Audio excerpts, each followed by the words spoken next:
이 시간 하나님께서 저와 여러분에게 주시는 말씀 요한복음 2장 1절로 7절 말씀입니다. 우리 함께 읽겠습니다. 사흘째 되던 날 갈릴리 가나에 혼례가 있어 예수의 어머니도 거기 계시고 예수와 그 제자들도 혼례의 청함을 받았더니 포도주가 떨어진지라 예수의 어머니가 예수에게 이르되 저들에게 포도주가 없다 하니 예수께서 이르시되 여자여 나와 무슨 상관이 있나이까 내 때가 아직 이르지 아니하였나이다. 그의 어머니가 하인들에게 이르되 너희에게 무슨 말씀을 하시든지 그대로 하라 하니라. 거기에 유대인의 정결 예식을 따라 두세 통 드는 돌 항아리 6이 놓였는지라. 예수께서 그들에게 이르시되 항아리에 물을 채우라 하신즉 아구까지 채우니. 아멘. 오늘 본문 말씀은 가나 혼인잔치, 혼인 예식을 다루고 있습니다. 그런데 여러분, 유대인들의 혼인 예식, 혼인잔치는 어떻게 이루어질까요? 신랑과 신부는 1년 전에 정혼을 하고 1년을 준비합니다. 법적으로는 부부지만 동거는 불가합니다. 신랑은 1년 동안 신부와 함께 살 집을 마련합니다. 아버지 집 곁에든 다른 장소든 집을 마련하고 무엇을 또 마련하냐? 지참금을 마련합니다. 자, 신부는 뭘 할까요? 신랑이 언제 올지 모르는 신랑을 맞이하기 위해 등불을 그리고 기름과 예복을 준비하고 기다립니다. 그리고 1년이 되는 어느 시점에 신랑은 신부를 부르며 찾아와 아버지 집으로 데려가 혼인 예식 잔치를 치르게 됩니다. 그런데 특이한 점은 신랑과 신부 모두 혼인 예식 날짜를 모른다는 거예요. 그 결정권자는 신랑의 아버지에게 있어요. 그래서 제자들이 예수님께 하나님의 나라 이스라엘의 회복이 언제 됩니까? 물을 때 우리 주님께서 승천하시기 전에 이렇게 말씀하셨어요. 사도행전 1장 7절입니다. 이르시되 때와 시기는 아버지께서 자기의 권한에 두셨으니 너희가 알 바 아니요. 신랑과 신부는 날짜를 모릅니다. 시간을 몰라요. 수많은 사이비 이단이 계시받았다고 음성을 들었다고 뭘 얘기합니까? 날짜를 얘기해요. 몇 년, 몇 월, 며칠 100% 이단입니다. 신랑이 준비되고 신랑은 뭐 해야 돼요? 집을 줘야 돼요. 지참금을 준비해야 돼요. 신부는 뭐 해야 돼요? 기름과 등불을 혼인 예복을 온전하게 준비한 것을 보고 아버지가 허락해야 혼인 예식이 시작되는 것입니다. 그런데 여러분, 신랑이 신부를 데려오는 일은 보통 한밤중에 전격적으로 이루어집니다. 신랑은 친구들과 함께 뿔나파를 불고 이렇게 외칩니다. 보라, 신랑이 이로다, 맞으러 나오라. 보라, 신랑이로다, 맞으러 나오라. 그때 기다렸던 신부와 들러리들은 미리 준비한 등불을 들고 나가 신랑을 맞이하고 신랑의 집으로 함께 행진하게 됩니다. 신랑의 집에 도착하면 후파라는 천막 아래에서 축복 기도를 받고 정식으로 한 가정을 이루게 됩니다. 이때부터 정식 부부예요. 이때부터 뭐 하는 거예요? 동거하는 거예요. 한 몸이 되는 것입니다. 그리고 이때부터 보통 일주일 동안 성대한 혼인잔치를 벌이게 돼요. 그런데 성경에 보면 예복을 입죠? 예복은 누가 준비하냐? 혼주가 준비합니다. 그래서 들어오는 입구에서 아주 특별한 예복을 하나씩 나눠줍니다. 자기가 입고 온 옷이 아니라 이 혼인잔치에 들어오기 위해서는 반드시 혼주가 준 혼인 예복을 입고 와야 됩니다. 자, 마태복음 22장 11절로 14절에 보면 임금이 손님들을 보러 들어올새 거기서 예복을 입지 않은 한 사람을 보고 이르되 친구여 어찌하여 예복을 입지 않고 여기 들어왔느냐 하니 그가 아무 말도 못하거늘 임금이 사환들에게 말하되 그 손발을 묶어 바깥 어두운 데에 내던지라 거기서 슬피 울며 이를 갈게 되리라 하니라. 청함을 받은 자는 많되 택함을 입은 자는 적으니라. 여러분, 혼인잔치에 누구나 갈 수 있는 게 아닙니다. 청함을 받은 사람은 정말 많지만 마지막까지 택함을 받은 사람은 적다. 그래서 주님께서 말씀하셨어요. 무슨 길로 들어가라? 예? 무슨 문으로 들어가라? 좁은 문으로 들어가라. 좁은 문으로. 그런데 여러분, 혼인잔치가 순조롭게 이루어지고 있었어요. 모든 사람이 즐겁게 혼인잔치에 참석하고 있었습니다. 부족한 것이 나타나기 전까지는 그렇게 했어요. 그런데 참으로 놀라운 것은 부족한 것이 발견된 그곳에 누가 계셨어요? 주님께서 함께 하셨다는 것입니다. 여러분, 보통 즐겁고 행복할 때 주님을 찾을까요? 주님을 의식할까요? 주님이 곁에 계시다는 것을 대부분 의식하지 못합니다. 그리스도인들이 행복할 때 주님을 더 찾을까요? 힘들고 어려울 때 주님을 더 찾을까요? 우리 어린아이들이 자기가 좋아하는 일을 막 즐겁게 집중해서 할 때 엄마 아빠를 찾을까요? 아니요. 엄마 아빠가 부르면 어떻게 합니까? 귀찮아야 합니다. 내가 원하는 방식대로 어떤 일들이 잘 되면 주님 안 찾습니다. 인생에 문제가 발생해야 주님을 찾게 되는 것이죠. 저와 여러분의 삶에 주님은 변함없이 함께 하십니다.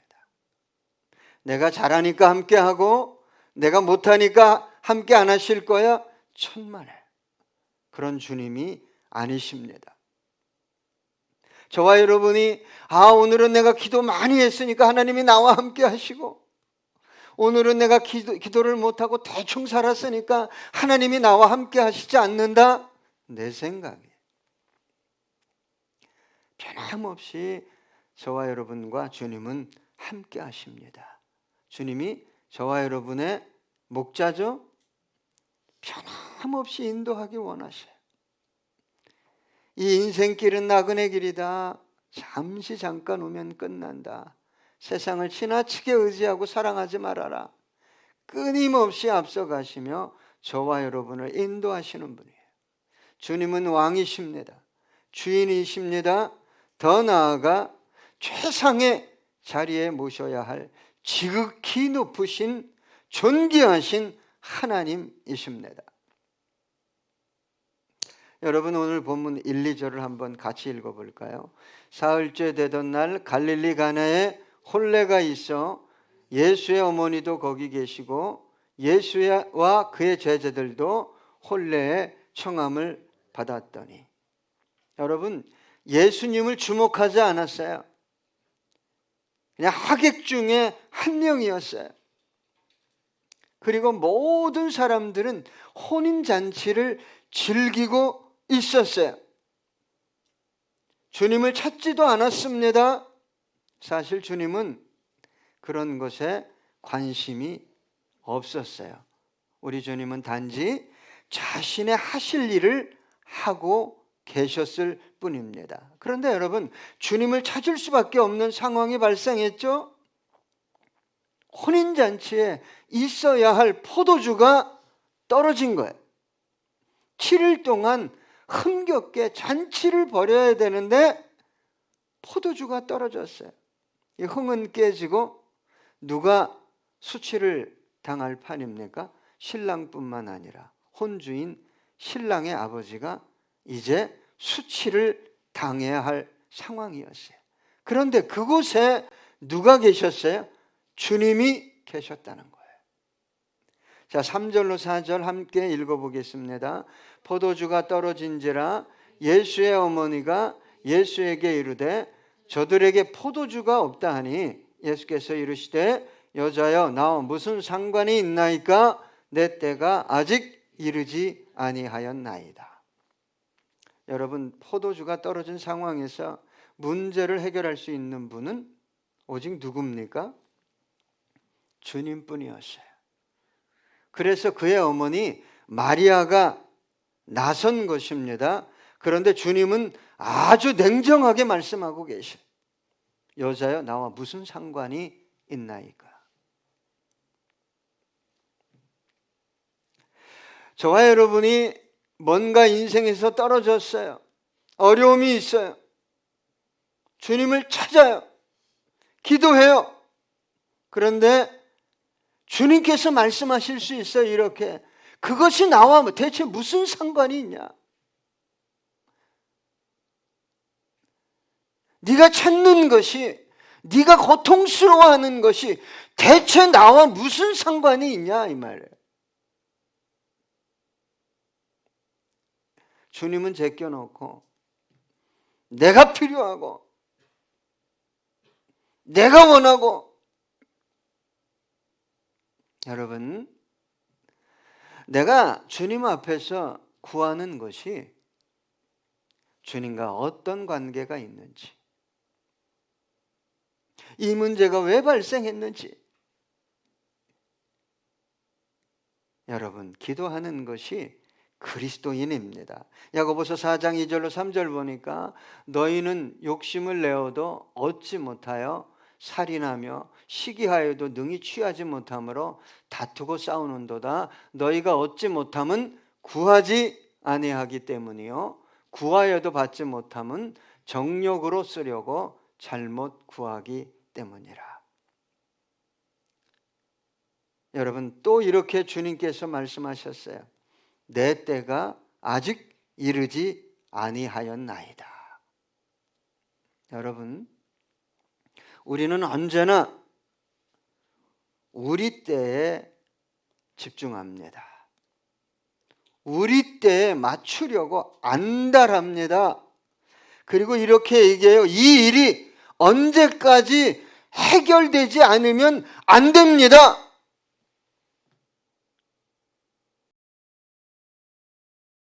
그럼 주권이 누구에게 있는 거예요? 하나님께 있는 거예요? 저와 여러분에게 있는 거예요.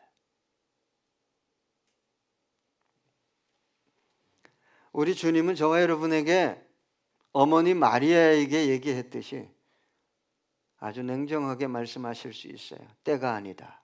때가 아직 이르지 않았다. 여러분, 우리가 집중하는 것은 언제나 우리의 때죠. 우리의 시간에 우리가 원하는 방식대로 이루어져야 한다는 거예요.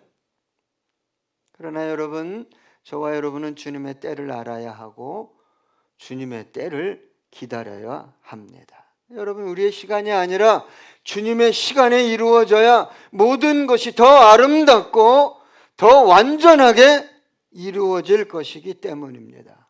이것을 믿어야 하고 이것이 믿어져야 합니다. 그래야 잘못 선택하지 않아요. 사람도 내 멋대로 선택하고 상황도 내 멋대로 선택하고 금전적인 문제도 내 멋대로 선택하고 그러지 않을 수 있다 이 말입니다. 여러분, 하나님이 급한데 안 하시겠어요? 내가 급한 거잖아요. 그러니까 그렇게 얘기하는 거예요. 나와서 나 이제 망합니다. 나 이제 죽습니다. 이 시간까지 안 되면 나는 끝장입니다. 주님이 반응을 안 해요. 왜요? 주님의 때가 아니기 때문에. 여러분, 삶의 주인이 나이기 때문에 기적도 타이밍도 방식도 내 식대로 해달라는 거예요. 그럼 내가 주인이죠. 누가 주인이에요? 성경에 보면요, 하나님이 사용한 위인들은 자기 때에 자기 상황에 붙들려 가지고 얼마나 탄식했는지 몰라요. 시편 13편 1절로 2절 보니까 여호와여 어느 때까지니까 나를 영원히 잊으시나이까 주의 얼굴을 나에게서 어느 때까지 숨기시겠나이까 나의 영혼이 번민하고 종일토록 마음에 근심하기를 어느 때까지 하오며 내 원수가 나를 치며 자랑하기를 어느 때까지 하리이까. 이 짧은 구절에 시간을 몇 번이나 얘기하는지 몰라요. 그러나 하나님이 사용한 위대한 하나님의 사람들은 자기 때에 맞추려고 튀어나가지 않았어요. 자기 방식을 쓰지 않았어요. 고민하면서 아파하면서 탄식하면서 뭐 했을 뿐이에요? 하나님께 기도하며 간구했을 뿐이에요. 그래서 위대하게 하나님께서 쓰신 거예요. 내 때에 막 근접하면 정신을 못 차려요. 죽습니다. 망합니다. 자, 이제 5절을 함께 읽겠습니다. 그의 어머니가 하인들에게 이르되 너희에게 무슨 말씀을 하시든지 그대로 하라 하니라. 예수님의 어머니는 우리 주님이 어떤 분인지를 알았어요. 저와 여러분이 삶을 주님께 온전히 드리며 의지하며 고난과 문제와 역경을 헤쳐나가기 위해서는 주님이 어떤 분인지를 알아야 됩니다. 그래야 선을 넘지 않고 자기 자리를 지키며 자아의 욕망에 빠져 실수하지 않을 수 있어요. 여러분, 수많은 그리스도인들의 실수 중에 하나는 자신이 모든 것을 생각하고 판단하고 행동한다는 거예요. 왜요? 다급하기 때문에. 이 일이 해결 안 되면, 이때까지 안 되면 나는 죽는다는 거예요. 여러분, 중요하고 긴박한 상황일수록 뭐 해야 돼요? 주님께 나와 묻고 기다려야 돼요. 그런데 여러분 한번 생각해 보세요. 주님을 제대로 알지 못하는데 그런 상황에서 어떻게 주님께 묻고 기다릴 수 있겠어요? 더 나아가 마리아는 지금 뭐라고 얘기하고 있어요? 너희에게 무슨 말씀을 하시든지 그대로 하라. 자기 생각에 자기 상황에 빠져서 정신을 못 차리고 있는데 어떻게 주님이 말씀하시는 대로 그대로 할 수 있겠어요?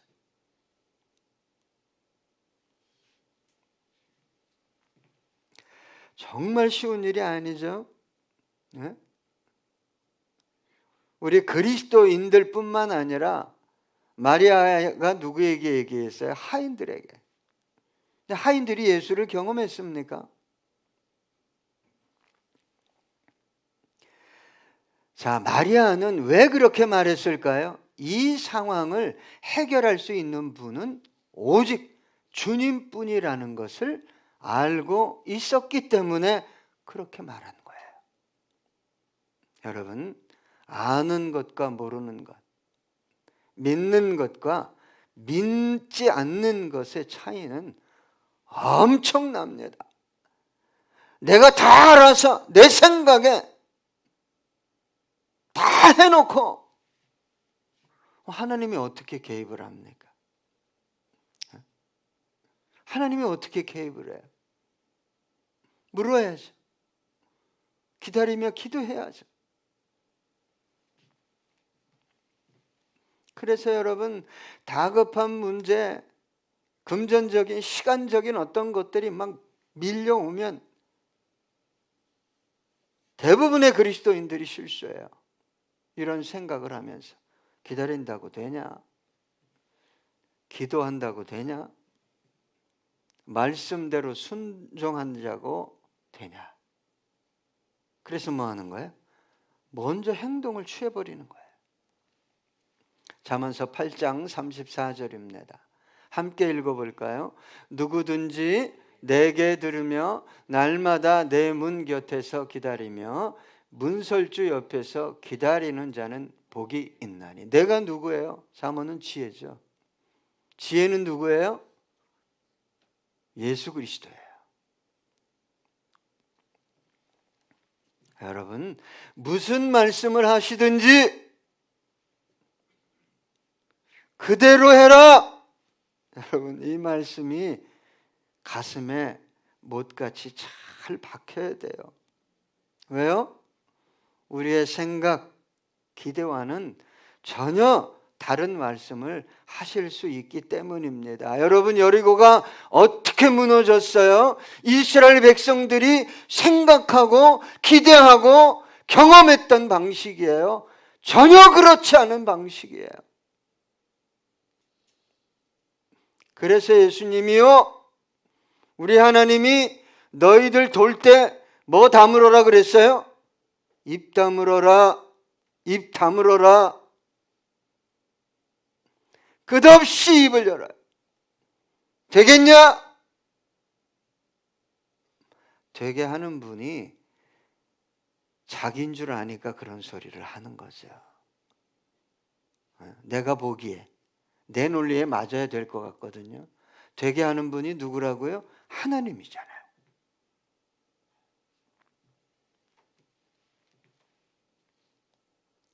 그래서 여러분, 하나님을 믿을 것이냐, 나를 믿을 것이냐, 말씀을 믿을 것이냐, 상황을 믿을 것이냐, 내 신앙에 근저에 자리 잡은 어떤 것들을 들추어 봐야, 그걸 볼 수 있어야 내가 바뀌는 거예요. 신앙이 바뀌고, 시각이 바뀌고, 생각이 바뀌고, 언어가 바뀌고. 마태복음 8장 8절로 10절입니다. 백부장이 대답하여 이르되 주여 내 집에 들어오심을 나는 감당하지 못하겠사오니 다만 말씀으로만 하옵소서. 그러면 내 한이 낫겠사옵나이다. 나도 남의 수하에 있는 사람이요 내 아래에도 군사가 있으니 이더러 가라 하면 가고 저더러 오라 하면 오고 내 종도로 이것을 하라 하면 하나이다. 예수께서 들으시고 놀랍게 여겨 따르는 자들에게 이르시되 내가 진실로 너희에게 이르노니 이스라엘 중 아무에게서도 이만한 믿음을 보지 못하였노라. 그러니까 뭘 믿는 믿음이 가장 강력한 믿음이에요? 말씀에 기록되어 있잖아요. 기다려라, 구하라, 찾으라, 부르짖으라.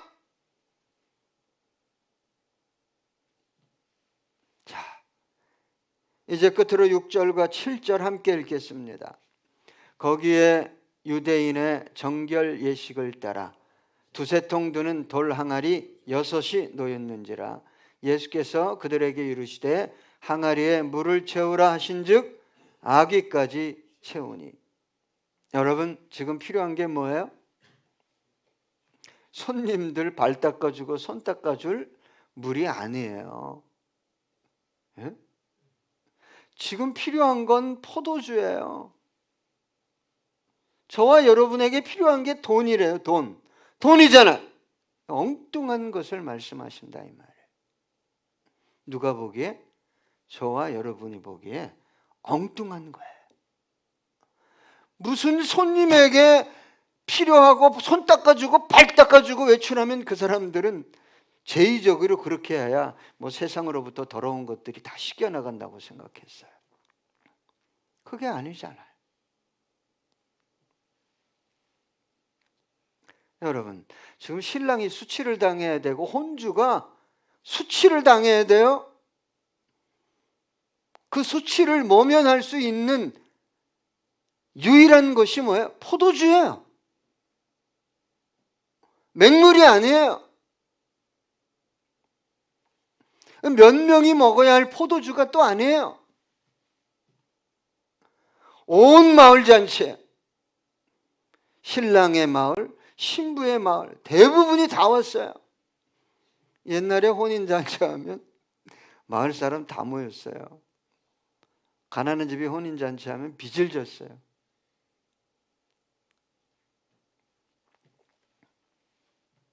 여러분, 주님은 전혀 다른 것에 지금 신경을 쓰고 있어요. 저와 여러분이 보기에 문제의 핵심에 접근하지 않고 있다 이 말이에요. 우리 생각과 상황에 맞지 않는 것을 요구하실 때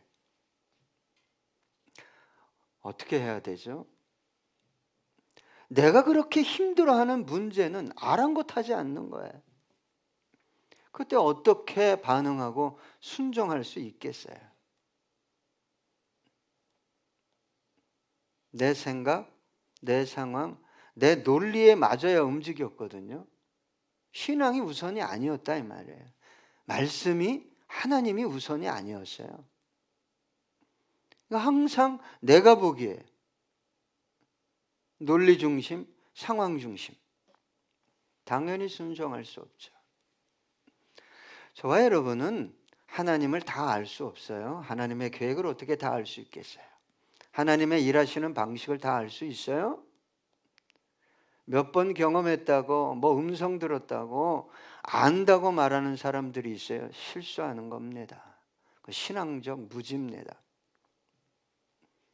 다만 저와 여러분이 할 수 있는 건 뭐예요? 믿는 거예요. 아들까지 주셨잖아요.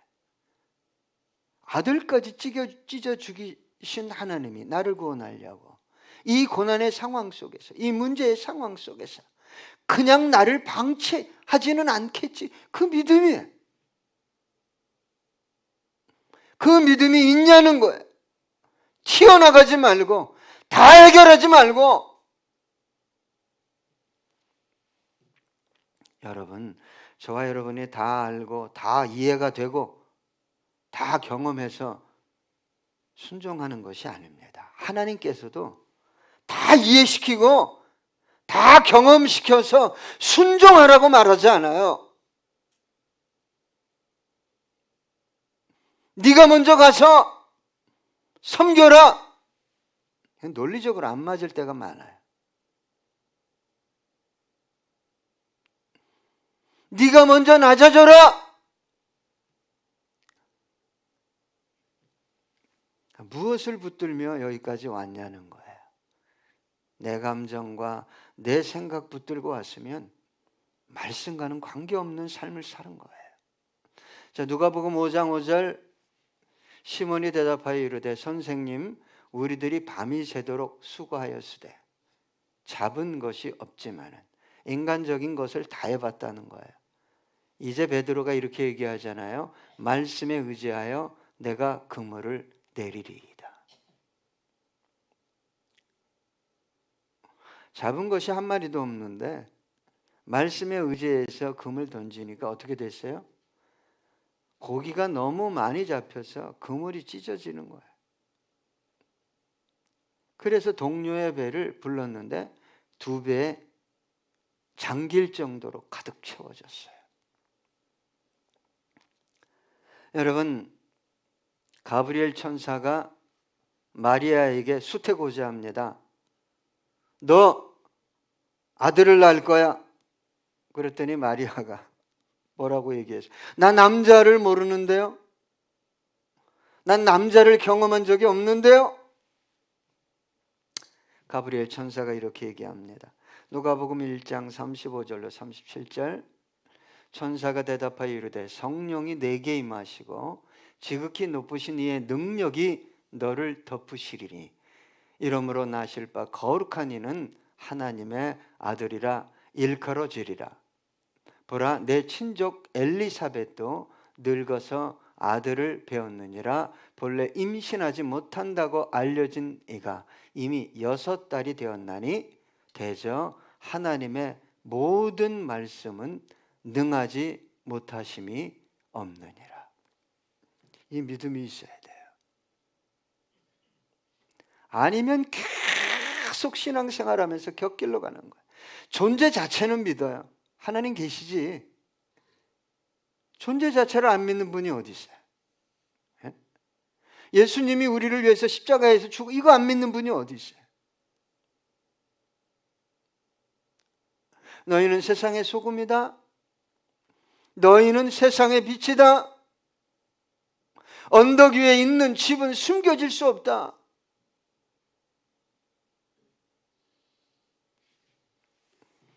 그때 마리아가 이렇게 대답합니다. 누가복음 1장 38절. 마리아가 이르되 주의 여종이 오니 말씀대로 내게 이루어지이다 하며 천사가 떠나가니라.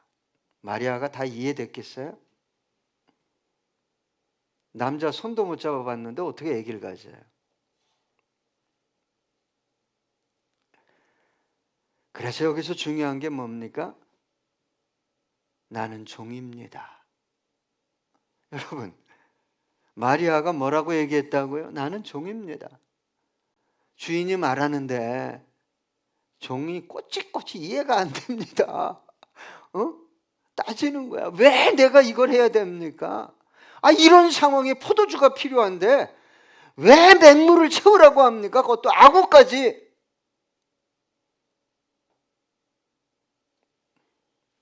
누구면 해요? 종이면 하는 거예요. 종이면.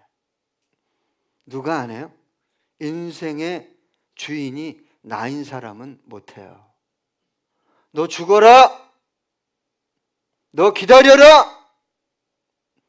너 포기해라. 여러분, 주님께서 놀라운 기적을 일으키시기 위해 때로 저와 여러분에게 도무지 이해가 되지 않는데요, 논리적이지 않는데요, 내가 경험한 적도 없는데요, 그런 말씀을 하실 수 있어요. 하인에게, 종에게 필요한 것은 이해가 아닙니다. 뭐죠? 땀 흘려 수고하며 순종하는 것입니다. 주님 말씀하옵소서. 종이 듣겠나이다. 마가복음 9장 23절입니다. 우리 함께 읽어볼까요? 예수께서 이르시되 할 수 있거든이 무슨 말이냐? 믿는 자에게는 능히 하지 못할 일이 없느니라 하시니. 우리 함께 이 찬양하시겠습니다.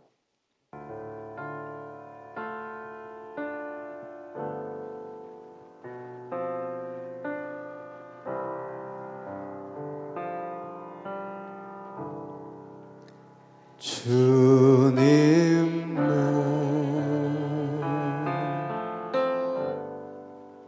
시간을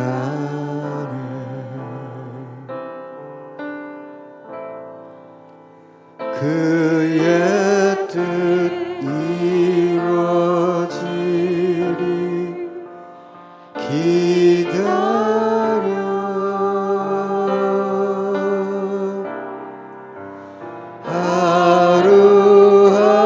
하루하루 살 동안 주님 인도하시니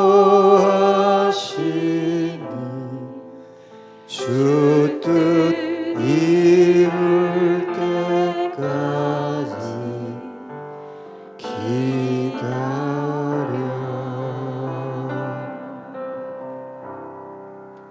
기다려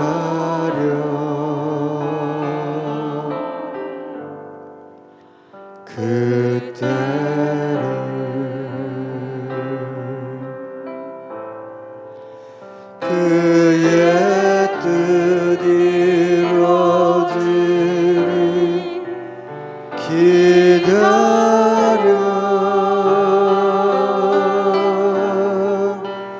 주의 뜻 이루어질 때 우리들의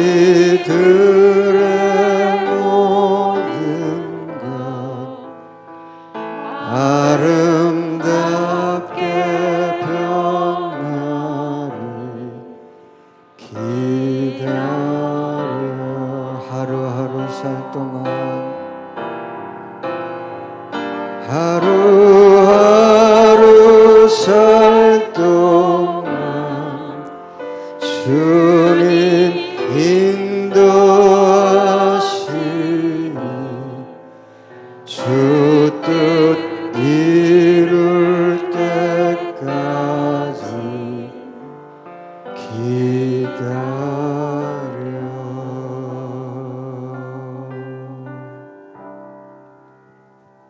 기도하시겠습니다.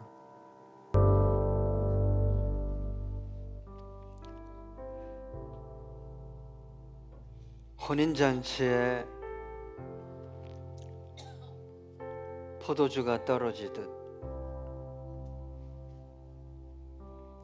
우리 인생의 결핍으로 인해 기쁨이 사라지고 행복이 사라지고 주님, 하루하루 사는 것이 탄식이요 아픔이요 절망일 수 있습니다. 소망합니다. 주님을 더 알 수 있도록 은혜를 더해 주시옵시고 무슨 말씀을 하시든지 순종할 수 있는, 그래서 놀라운 기적을 경험하는 종의 마음이 우리 안에 자리하기 원합니다. 주님은 하실 수 있습니다. 사라진 기쁨, 사라진 미소, 놓친 행복을 다시 부어주실 수 있는 분은 오직 주님 당신이십니다. 주님 믿겠습니다. 주님 말씀하시면 내 생각을, 내 논리를 앞세우지 않겠습니다. 나를 사랑해서 내 가정과 영혼을 세우기 위해서, 나를 행복하게 하기 위해서 말씀하신 것이니 순종하겠습니다.